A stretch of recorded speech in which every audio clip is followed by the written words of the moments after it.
C'est sans protocole d'accueil et sans le dispositif habituel que le chef de l'État est arrivé à Mvengue.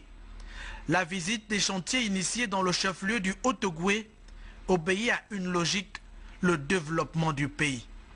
De l'aéroport international à l'université des sciences et techniques de Massoukou, le président de la République a visité cet chantier. Sur le site de Mvengue, le chef de l'État a touché du doigt la réalité de l'édifice en construction. Le passage des gens qui viennent à l'aéroport, c'est là, parce qu'ils prennent l'ascenseur.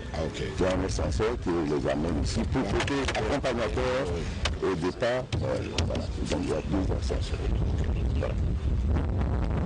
Au stade d'entraînement et à l'hôtel de Mbaya, les ouvriers s'activent pour les finitions. Le revêtement synthétique du stade d'entraînement ici est de 3e génération. La structure, érigée au cœur du quartier Mbaya, est inscrite au registre de la Coupe d'Afrique des Nations de football.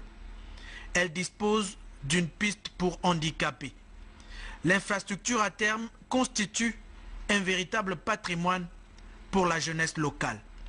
Plus loin de là, au cœur de la ville, le complexe sportif de Franceville se dévoile sous toutes ses formes. Le stade, d'une capacité d'accueil de plus de 20 000 places, porte désormais son armature. La pelouse, en pleine séance d'arrosage, attend fièrement ses premiers compétiteurs. Ici, le chef de l'État a parcouru les 3 niveaux de ce stade de compétition. Visiblement, le constat est rassurant.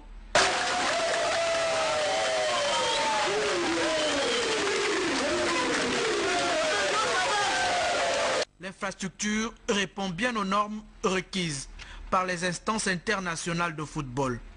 Elle s'offre aux populations locales comme un facteur exponentiel d'emploi et de développement. La visite de chantier s'inscrit dans le programme de politique urbaine du chef de l'État. Une politique ambitieuse de développement. La concrétisation du projet de l'hôtel de Franceville en est la parfaite illustration.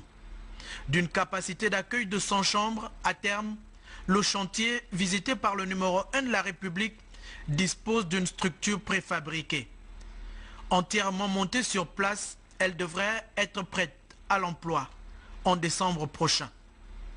Sur le site du Lekoni Palace en réfection, les attentes de l'édifice.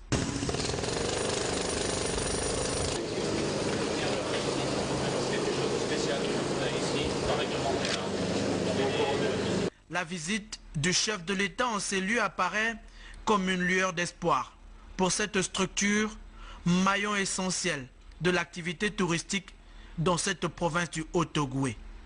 À terme, la rénovation de l'hôtel devrait donc offrir 92 chambres supplémentaires au comité d'organisation de la prochaine Coupe d'Afrique des Nations de football. La stratégie de développement du chef de l'État dans cette partie du pays inclut également le secteur de la santé et le centre hospitalier régional à Missa-Bongo.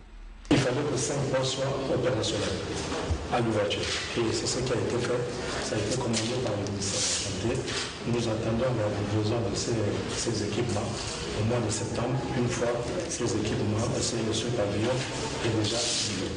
Ici, nous sommes donc dans la salle d'attente et la salle de traitement, la salle de soins, c'est à l'arrière du bâtiment. Les travaux engagés ici, au cœur d'un programme national de modernisation, devraient permettre l'accessibilité du plus grand nombre de Gabonais aux soins de qualité. L'Université des sciences et techniques de Massoukou également n'est pas en marge des réformes. Le chef de l'État, de passage ici, réaffirme ses ambitions pour l'enseignement supérieur et le système éducatif. Ce côté-ci, parce qu'il y a un couloir au milieu, ce côté-ci, on pourrait le réserver pour des philo et des petites salles de TD et de TP pour les mathématiques. Alors c'est ce qu'ils ont... Et là, on peut faire des amphis? Oui, oui. Une partie, oui, oui. 2 amphis, 2 petits amphis. avec une cloison ou de faire une grande de 600 places, ou faire deux de 250 places à peu près. Voilà. La construction de 2 amphithéâtres et d'une salle de reprographie en Mbaya constitue une nouvelle opportunité à l'offre qualitative et quantitative de formation dans cette université presque trentenaire et aujourd'hui en quête d'un souffle nouveau pour les prochaines générations d'étudiants. L'image parle d'elle-même, être sur le terrain pour vivre les réalités auxquelles sont confrontés les Gabonais, être sur le terrain pour suivre les évolutions des chantiers initiés par la politique de l'émergence, c'est toute une philosophie pour le chef de l'État.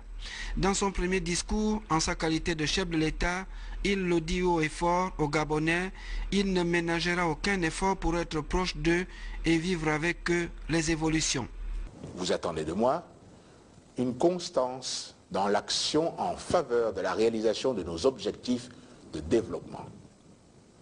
Vous voulez voir ma parole se matérialiser sur le terrain. Nous pouvons nous réjouir, sans triomphalisme aucun, d'avoir lancé de nombreux chantiers dans plusieurs secteurs.